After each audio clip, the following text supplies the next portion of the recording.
നമ്മുടെ മുടി കൊഴിച്ചിൽ എന്ത് ചെയ്തിട്ടും മാറണില്ല, എന്തൊക്കെ നമ്മൾ പരീക്ഷണങ്ങൾ നടത്തിയിട്ടും മുടി കൊഴിച്ചിൽ മാറണില്ലെങ്കിൽ നമുക്ക് ഈ ഒരു സ്പ്രേ നമുക്ക് അടിപൊളി റിസൾട്ട് തരുന്ന ഒരു കാര്യമാണ്. നമുക്കിത് സിമ്പിളായിട്ട് നമുക്ക് വീട്ടിൽ തന്നെ തയ്യാറാക്കി എടുക്കാവുന്ന ഒരു കാര്യം കൂടിയാണ് കേട്ടോ. ഇതിന് നമുക്ക് നമ്മുടെ കൈവിരലിലാണ് മസ്റ്റായിട്ടൊരു മസാജ് കൊടുക്കേണ്ട ഒരു കാര്യമുള്ളത്. വെറുതെ സ്പ്രേ അടിച്ചിട്ട് പോയിട്ട് കാര്യമില്ല. നമ്മുടെ വിരലുകളുടെ മസാജും കൂടി ആകുമ്പോഴാണ് നമുക്ക് ബ്ലഡ് സർക്കുലേഷൻ കറക്റ്റായിട്ട് നമുക്ക് മുടി വളർത്തിയെടുക്കാൻ പറ്റുള്ളൂ. അതെങ്ങനെ തയ്യാറാക്കിയെടുക്കാൻ നോക്കാം.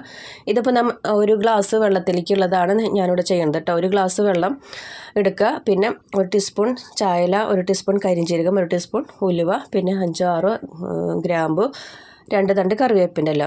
ഇത് ഒരു ഗ്ലാസ് വെള്ളം എടുത്ത് നല്ലപോലെ തിളപ്പിച്ച് അര ഗ്ലാസ് ആക്കിയിട്ട് വറ്റിച്ചെടുക്കുക. അപ്പോൾ അതിൻ്റെ എല്ലാ സത്തും നമുക്ക് അതിലേക്ക് അടങ്ങിയിട്ടുണ്ടാവും. നല്ലപോലെ വറ്റിച്ചെടുത്ത് ഒരു കോട്ടൺ തുണിയിൽ അരച്ചെടുത്ത് ഒരു സ്പ്രേ ബോട്ടിൽ ഉപയോഗിക്കാം, ഇല്ലെങ്കിൽ ഒരു മെഷീൻ്റെ ഓയിൽ കൊടുക്കണ ആ ഒരു ചെപ്പിലായാലും നമുക്ക് ഉപയോഗിക്കാം കേട്ടോ.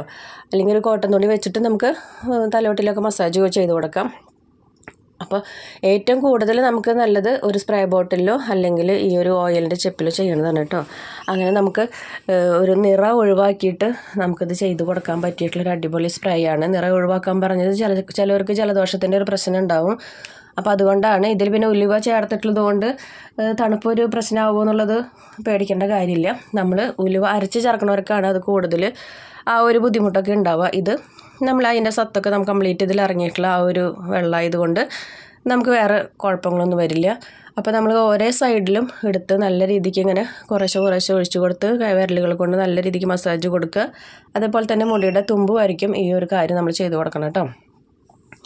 ഞാനിവിടെ കൂടുതലും ഈ ഒരു ചെപ്പിലാണ് നമ്മളിവിടെ ഉപയോഗിക്കാറ്. അപ്പോൾ നമുക്കധികം നമ്മുടെ തലയിലേക്ക് ഇങ്ങനെ ഒലിച്ചിറങ്ങേണ്ട പരുവത്തിലേക്കൊന്നും എത്തില്ല. ആ ഒഴിക്കണത് നമുക്ക് തലയിലേക്ക് അപ്പോൾ തന്നെ നമ്മൾ നല്ല രീതിക്ക് മസാജ് കൊടുത്ത് തലയിൽ തേച്ച് പിടിപ്പിച്ചാൽ മാത്രം മതി. ഇത് കുട്ടികൾക്ക്, മുതിർന്നവർക്ക്, ആർക്ക് വേണമെങ്കിലും ഉപയോഗിക്കാം, ബോയ്സിനും ഉപയോഗിക്കാം കേട്ടോ. നല്ല റിസൾട്ട് കിട്ടുന്ന ഒരു കാര്യമാണ്. ഇനിയിപ്പോൾ ജോലിക്ക് പോകുന്നവരൊക്കെ ആണെങ്കിൽ ഇങ്ങനെ ആക്കിയിട്ട് നമുക്ക് കൊണ്ടുപോവുകയാണെങ്കിൽ അവർക്ക് അങ്ങനെ തലയിൽ തേച്ച് കുളിക്കാനും നല്ലതാണ് കേട്ടോ. ഇതിപ്പോൾ വാഷ് ചെയ്യാനായിട്ട് നമുക്ക് സിമ്പിളായിട്ട് നമ്മുടെ സാധാരണ പച്ചവെള്ളം മാത്രം ഉപയോഗിച്ച് ചെയ്താൽ മതി. ഇതിപ്പോൾ ഷാമ്പു ഇടണമെന്നൊന്നുമില്ല. ഇനി മുടി വല്ലാണ്ട് ഡ്രൈ ആയിട്ട് പോവുകയാണെങ്കിൽ മാത്രം എണ്ണ തൊട്ട് പറ്റി കൊടുത്താൽ മതി.